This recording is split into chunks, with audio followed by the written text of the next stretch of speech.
Okay, good afternoon, everyone. I want to thank Senators Stabenow, Heinrich, and Hirono for joining us today. Obviously, the top of mind for everyone today, myself included, is the debt limit. As we know, this afternoon, Speaker McCarthy will be meeting with the President, and I'm hoping he comes ready and equipped with a plan to move forward and avoid catastrophic default. House Republicans are struggling to grasp a harsh reality about being in the majority. There's no good substitute for having a plan. You can't solve the nation's biggest problems without a plan we can debate in Congress and which the American people can judge for themselves. We have a plan. It's very simple.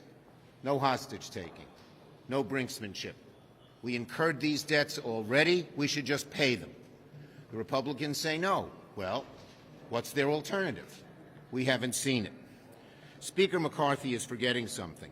If you don't have a plan, you can't seriously pretend that you are having any real negotiation. Speaker McCarthy showing up at the White House today without a plan is like sitting down at the table without any cards in your hand. We Democrats have a plan, as I mentioned, raise the debt ceiling without brinksmanship or hostage-taking, just as it has been done before. And look, we know why the Speaker has struggled and can't produce a plan. He doesn't have the votes for it. He won't be able to pass a plan. If he exceeds to the demands of the far-right MAGA people and has huge cuts, a good portion of his caucus won't go for those. And if he just tries to do little bitty things here and there, his MAGA people won't go for it. He can't put it together. He knows it. And so he says, let's have meetings, but the meetings without a plan don't mean much. I mean, the most substance we've ever seen from one member is say they want to cut the woke agenda. Now, what does that mean? Show us cuts. Show us details. Show us your plan. Is Social Security and Medicare going to be safe? We don't know. A lot of them have said they want to cut it. Medicaid? Who knows? Show us your plan. Will our troops, our firefighters, our police officers be paid?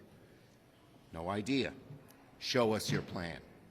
And at least one House Republican said on raising the debt ceiling, quote, "I'm a no matter what." So what are we doing here, Republicans? I'll bet he's not the only one. Listen, I get that it's not easy. When Trump was in office, I sat down with him. No threats, no brinksmanship, no hostage-taking. Instead, we presented a plan and moved forward. It wasn't easy. It took a lot of preparation. It took some tough decision-making. We got the job done. Because the costs of not owning up to our debts, the cost of default, would be devastating for the American economy and raise costs across the board, on mortgages, on car loans, on credit cards, on so much more. Every American would be dramatically hurt. Not little nicks, but severe blows, if indeed, God forbid, we were to default. So one more time, House Republicans, come on, what's next? Show us your plan. You have an obligation to the American people to avoid default and lay out precisely and exactly what you want to cut to get there. Senator Stabenow. Well, thank you, Senator Schumer. Well, let's first start with the fact that our country is seeing the most robust economic turnaround in a generation. In our generation, the most robust turnaround and strongest economy. Wages are up, unemployment's down, almost 11 million new jobs have been created, most of them in small businesses. Starting last month, there's now a $35 cap on insulin for people on Medicare. We know there's more work to do to bring down costs, and that's where we are laser focused. But what are the Republicans doing in light of all the great news? Their great idea is, let's tank the economy. Oh, that's good. They're laser focused on bringing down the entire economy by refusing to pay our bills. That's their response to the best economy in a generation. Our country can't make commitments to children and seniors and families, our military, and then refuse to honor them. But that's exactly what the MAGA House Republicans are doing. And to add insult to injury, the first bill they passed was to protect wealthy tax cheats and add $140 billion to the national debt. The next goal, they say, cut Social Security, cut Medicare, and let's add a 30% sales tax to everything the average American buys. They have their agenda. They have the House. They need to vote and show the American people where they stand and who they're fighting for. Thank you, Deb. Senator, who's next? Heinrich. We go by seniority around here. Or by alphabet.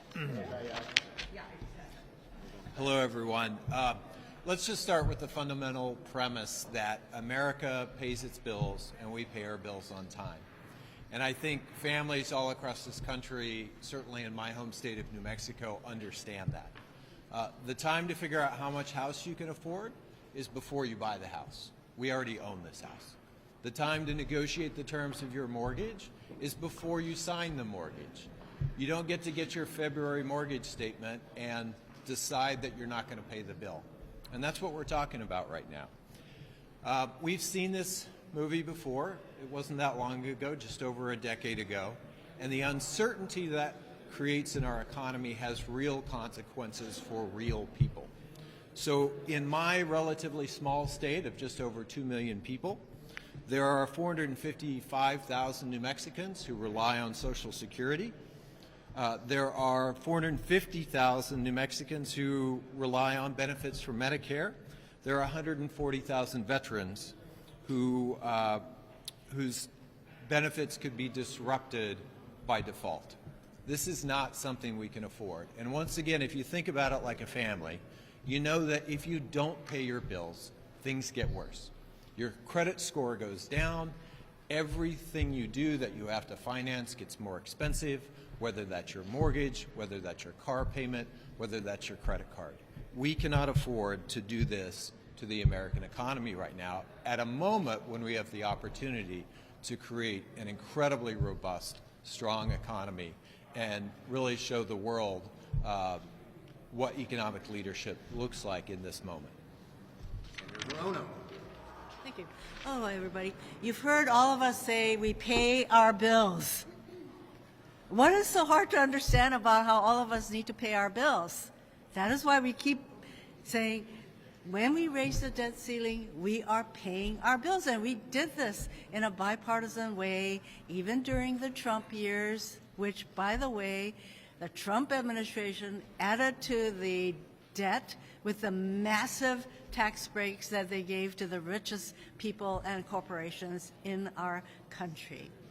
But now we have a bunch of MAGA Republicans in the House who have decided that they should fool around with the idea of paying our debts because they have an agenda. And what is their agenda? Their agenda is to cut government services, but they don't tell us what they want to slash. Do they want to slash Medicare, Social Security, programs that we all have been paying into for all of our working lives? They don't tell us that. But they think it's okay to hold our government hostage over whether or not we are going to pay our bills. Enough of this nonsense. Enough of this games playing. It's time for us to take responsibility, which, you know, even during the Trump years, the Republicans managed to do, but suddenly it's all up in the air. Stop this nonsense. Pay our bills. Don't hold our country hostage. Thank you, Mays. Questions? Yes. Chair Schumer, I hear you saying show me your plan. It sounds like you're open to negotiations, and on that note, We can't